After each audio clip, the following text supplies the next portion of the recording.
সাপের কানে কানে গিয়ে বলল ভগবান, এই সর্প, বলে হুঁ, বলে শোনো, ছাড়বি তো মরবি। কি বললেন? ছাড়বি তো মরবি। আর ব্যাঙের কানে কানে বলল, নড়বি তো মরবি। কি বললেন? নড়বি তো মরবি। সাপকে বলল, ছাড়বি তো মরবি। তাহলে দুজনেই ভগবানকে ডেকেছে, দুজনকেই ভগবান দুটো উপদেশ দিয়ে দিল। যা, এইবার ব্যাঙ লাপালাপি শুরু করলো, আর সাপ তার পিছনে।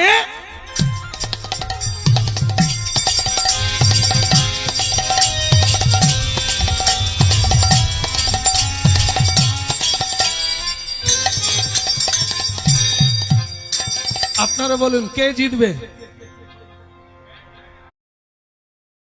একজন গরিব ঘরের ছেলেকে বিয়ে করতে চাই। পাত্রের বয়স বেশি হলেও হবে। আমার সাথে কথা বলতে চাইলে ফলো বাটনের উপর চাপ দিয়ে ভিডিওটি শেয়ার দিন, তারপর ইমো নাম্বার।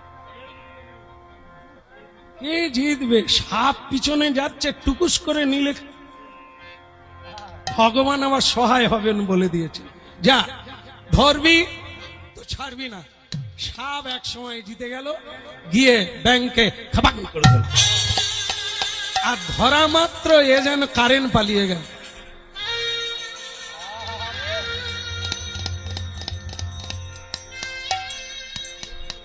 একবারে ঠান্ডা হয়ে গেল। সাপ বলে, জীবনে অনেক ব্যাঙ ধরেছি, এরকম ঠান্ডা ভেত ব্যাঙ ধরি। এ ধরার আগে মরে গেছে। এই জন্য সে কি করলো?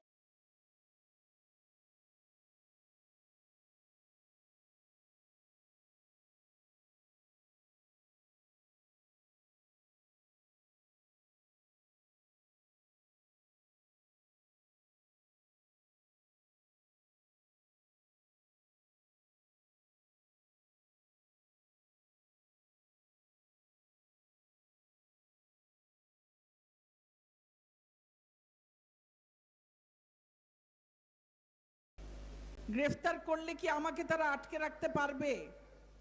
এই বাংলাদেশের মানুষ কি তা হতে দেবে? আমাকে গ্রেফতার করবে, বাংলাদেশের মানুষ আন্দোলন করবে, আমাকে ওরা মুক্তি দিতে বাধ্য হবে, ওরা নির্বাচন দেবে, আমরা নির্বাচনে জিতবো, আমরা দেশ পরিচালনা করব। আজকের এই দিনটি যখন আমরা, এই 11ই জুন যখন আমরা পালন করি, একই সঙ্গে যেমন একটা আনন্দের দিন, তার সঙ্গে সঙ্গে আমাদের মনে এই প্রশ্নও জাগে যে স্বাধীন বাংলাদেশে, যে বাংলাদেশটি এত ত্যাগের বিনিময়ে আমরা স্বাধীন করেছি, যে বাংলাদেশটি স্বাধীন করবার জন্যে জাতির পিতা 23 বছর সংগ্রাম করেছেন, শুধু নয়, তার মধ্যে 14 বছর কারারুদ্ধ ছিলেন, সেই বাংলাদেশে জাতির পিতার কন্যাকে দেশকে নেতৃত্ব দেবার জন্যে কেন কারাগারের অন্ধপ্রকোষ্ঠে সময় কাটাতে হয়? এই প্রশ্নটি কি আমাদের সবার মনে জাগে না? কেন শেখ হাসিনাকে কারারুদ্ধ হতে হয়? কেন আমরা তার কারামুক্তি দিবস পালন করতে হয়? একে তো তার পিতার মতোই তার স্বদেশ প্রত্যাবর্তন দিবস আছে, তাও দুটি স্বদেশ প্রত্যাবর্তন দিবস। তার পিতার স্বদেশ প্রত্যাবর্তন দিবস, সেটি আমরা জানি, তিনি ফিরে এসেছিলেন তার স্বপ্নের স্বাধীন সোনার বাংলায়। কিন্তু কেন তার কন্যাকে নির্বাসিত দুঃসহ 6টি বছর বিদেশে কাটিয়ে পিতৃমাতৃহীন, ভাইদের হারানো, সকলকে হারানো এক বুক বেদনা নিয়ে এই বাংলাদেশে ফিরে আসতে হয়েছিল? কেন আবার তাকে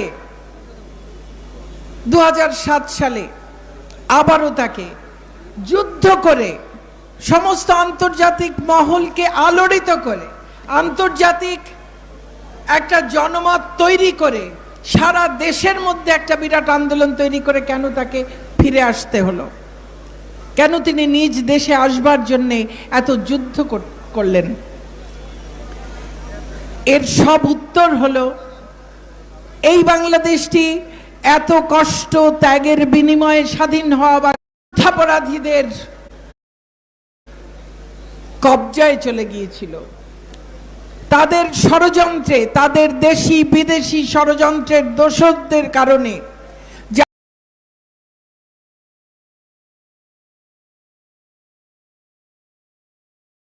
জাতি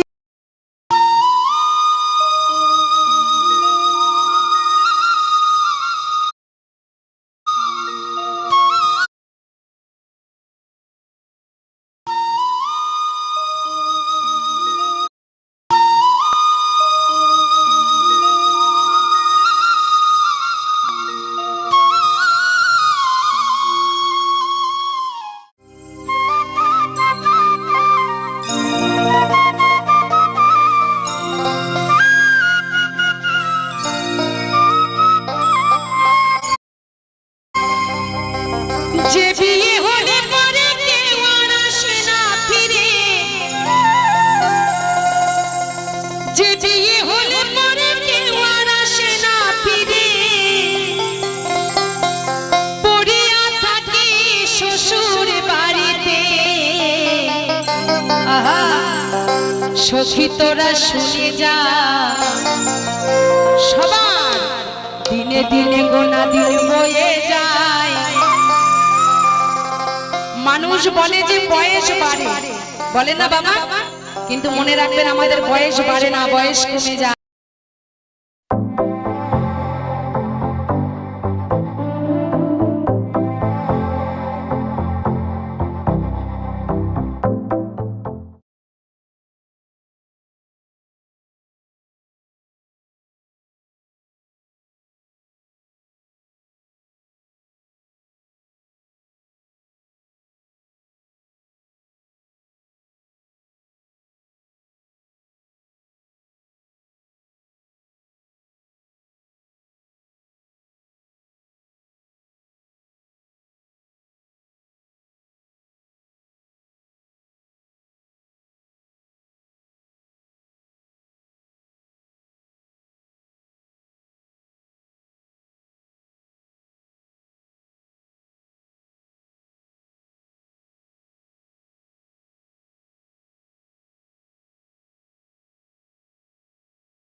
শিশুকালার শৈশব কাটে বাবার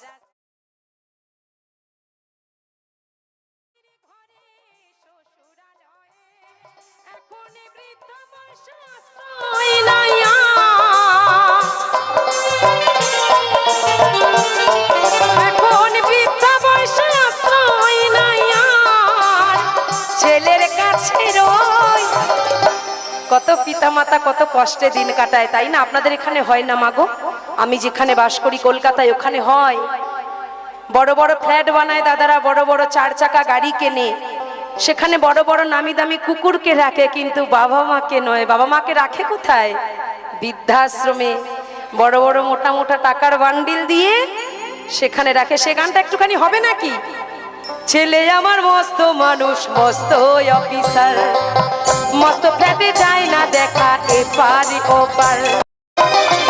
শিশুকালার শৈশব কাটে বাবার আশ্রয়ে, যৌবন কাটে স্বামীর ঘরে শ্বশুরালয়ে, এখন বৃদ্ধ বয়সে